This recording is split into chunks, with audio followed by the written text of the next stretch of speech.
Week 3 of the NFL preseason getting underway tonight, and I'm going to break down the Philadelphia-Pittsburgh contest in just a moment and give you some gambling advice in terms of this particular week of games in the exhibition campaign. That's coming up in just a moment, plus who's hot and who's not, and we couldn't start that conversation without opening up with Brad Wilton, because yesterday hit the first ever 150-dime release of his career in baseball, and you scored because it was the half-price play of the day. And he delivered with the Cleveland Indians, a 5-0 win at Minnesota.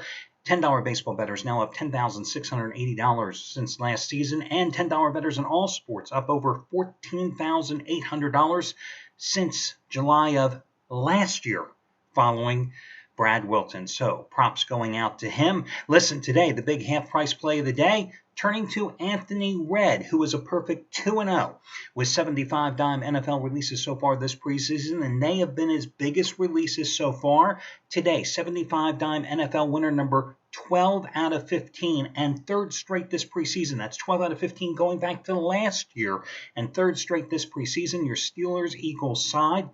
75-dime winner number 1 was the Chargers crushing the Cowboys in week number 1, 27-7. 75-dime winner number 2 was the Panthers pounding the Chiefs last weekend, 28-16. To put this play in perspective for you, he's just coming off back-to-back 50-dime baseball winners the past 2 nights. Last night it was the Blue Jays plus $1.10 baseball 50-dime winner number 7 out of 10. This play, a 75-dime play, is naturally stronger than them, and you can get it as the half-price play of the day simply by using coupon code HALF, H-A-L-F, H-A-L-F. FYI, just wanted to give you a little heads up here. I see that Craig Davis has his 50-dime preseason winner number 2 in a row. The first one was Arizona as the dog against Minnesota last Saturday. He is on the opposite side of tonight's play from A-Red. So if you get one, or if you already have one of the guys on a long-term package, you now know who the other guy has. Again, it's the opposite. I started doing this for you last season in football, and I promise I will continue to do so here as I see the plays coming across, because again, I've always maintained that you don't have to spend big money to make big money, guys.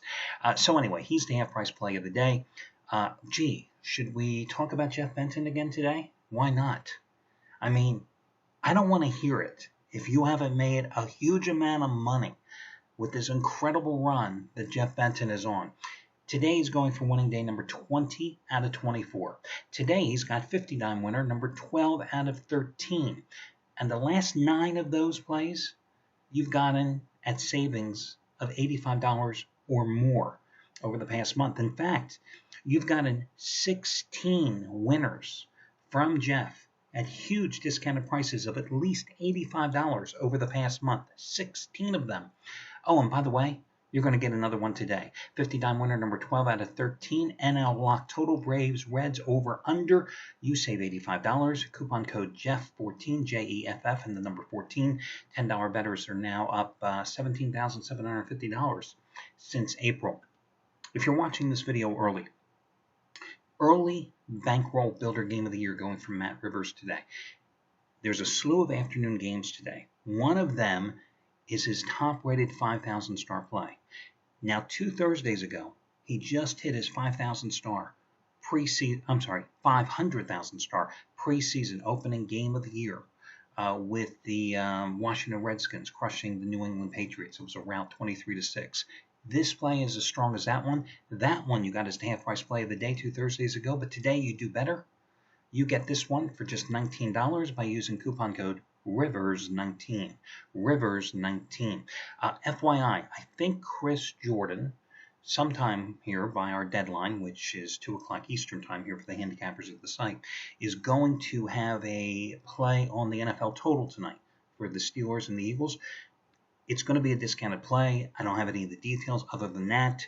It is, 6 o'clock here in Vegas. As soon as he puts the plays up, I will come back online and I will put that on the homepage of the site so you can get that as a discount today as well. So let's talk about this particular game here tonight, and let's talk about week 3 of the NFL preseason. As you know, everybody says week number 3 is the only game that counts. And yes, to a certain extent that is true. But what you have to also realize, guys, Coaches are not going to come out and like open up the playbook just because it's week number 3. No, you're going to see the starters play, most teams, at least one half. Some teams, some coaches, like Bill Belichick, for example, he loves to have his starters come out at the beginning of the third quarter as well to give them the sense of the pace of sitting in the locker room for 20 minutes and coming back, re-warming up, and coming out for the third quarter. A lot of coaches like to do that. Some coaches will let their guys play a couple of series into the third quarter or even go the entire third quarter in week number 3. And that's fine and dandy. But the thing that you have to understand, they're not opening up the playbook. Oh, they are game planning. But wrinkles of their playbook, especially offensively, you're not going to see the whole enchilada here tonight. That's just the way it is. Because, listen, these coaches want to come out in week number 1 and try to pull the surprise on their opponent because there's no game film of certain wrinkles in their offense. Same thing with some of the defensive coordinators. You will see them now in this particular game here tonight looking to establish chemistry and a cohesive unit. First 2 weeks you were evaluating talent to see which guys, maybe those second and third stringers, had a chance to make your team. But tonight you're looking for combinations, you're looking for chemistry. You may see more blitzes and more aggressive play from defensive packages than you did in the first 2 weeks. But again, it's all about tendencies in the NFL. It's about having film. It's about knowing what your opponent is going to do, tendencies. And these coaches don't want to tip their hats, understandably, just because it's week number 3 of the preseason. So again, everybody says week number 3 is the only game that really counts. Well, it does, but only to a certain extent. With that being said, I think one of the things that you often have to consider in week number 3, since coaches generally play their starters for the first half, and then you're going to get the second and third stringers again in the second half, because remember, rosters by next Tuesday have to be cut down to 75. So you've got a lot of those fringe players whose life expectancy in the NFL is going to be determined here this weekend. So with all that being said, something that you often should consider, first half plays. Yeah, first half plays. Why not? In the first half, you've got Team A starters versus Team B starters. Sometimes that's the way to go in the first half. A lot of the handicappers you'll see here doing it. A lot of the gamblers in Vegas will be doing it as well. Now, first half numbers aren't necessarily available until usually, let's say, a game like today, Philadelphia and Pittsburgh. Here I am, and it's 6:15 now almost in the morning in Vegas, and the first half lines aren't even available yet. So you have to be a little more patient, but it's something you also should consider. Now, something else to consider.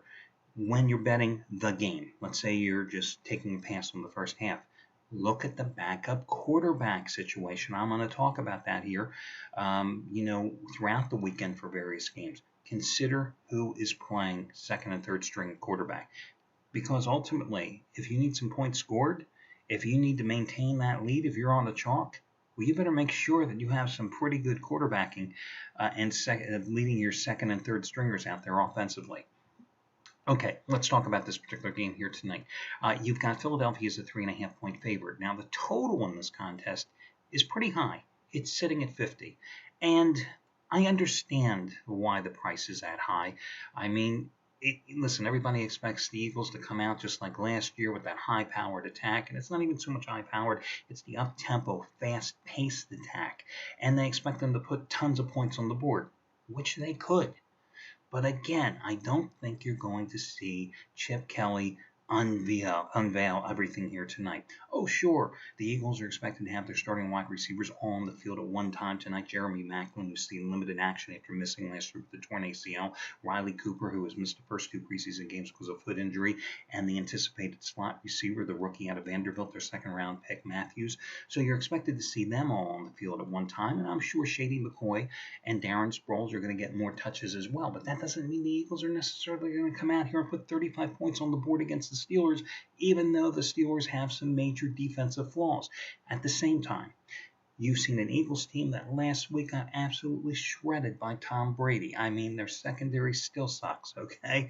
Their pass rush is still non-existent. You've got Ben Roethlisberger, going to the up-tempo, no-huddle attack for the Steelers. With all that being said, however, I still don't see 50-some points being scored in this game. I mean, do you see Philadelphia winning this 35-13, let's say? Well, maybe you should. because that's still the under. Do you see this game being a barn burner, 27-24? I don't picture that either. You also have the weather that may complicate things. I mean, there's a 50 to 60% chance of rain in Philadelphia here for this game here tonight. Now, naturally, I think that rain, especially when you're running up-tempo offenses, happens to benefit the offensive players because they know where they're going. The defense has to anticipate, and that's a hell of a lot harder in inclement weather. But again, I think in this particular game, and I have a side selection as my best bet tonight. I'm not lying to you here, guys, but I think that you have to go against the public anticipation here tonight with the total and go the opposite way and take the under. And this is a game based on the weather forecast, however. You have to still consider the weather looks like it's going to get worse. I think this line may be suppressed in terms of the total. But otherwise, I think that you may actually be better served waiting a little longer, closer to kickoff, to bet this one if you're going to take the under, because I think you might even get another half point to a point out of this one based on the public anticipation. Now, I also have an early baseball play for you. Took a split with the baseball selections last night, winning with the Angels, losing with the run line dog with the Oakland A's at home. Your baseball play goes at 1:10 Eastern time. I'm going to go with the Indians and Corey Kluber, who only has a 2.37 earned run average in 13 road starts this season. Hell, in his last 8 starts, he's personally 6-0 with a 1.31 ERA, and the Indians have won 7 of those 8 starts. The Twins are slumping. What a surprise there, right? The Tribe won last night 5-0. They won 7-5 in the series opener on Tuesday. Minnesota has lost 4 in a row and 5 out of 6 on their current homestand. The only win altered by Phil Hughes against Kansas City on Tuesday night. And listen, Hughes has pitched well here of late. No ifs, ands, or buts about it. He's won all 3 of his starts in August, giving up just 1 run in each of those 3 outings. But look at his splits, home and road this season. His home ERA, 4.79. His road ERA, 2.78. Well, they're playing this game in Minnesota here today, guys. And the Indians are on another roll. They've won 4 of their last 5, 7 of their last 9. They've won 4 straight on the road. So I'm going to go with the Indians here. Minus $1.35 with one of the best pitchers in the American League. I like the price. So the Indians are your baseball play. The under in the Eagles-Steelers is your complimentary football play. Best of luck to you all, guys, and I will catch you again on Friday morning when we do this one more time.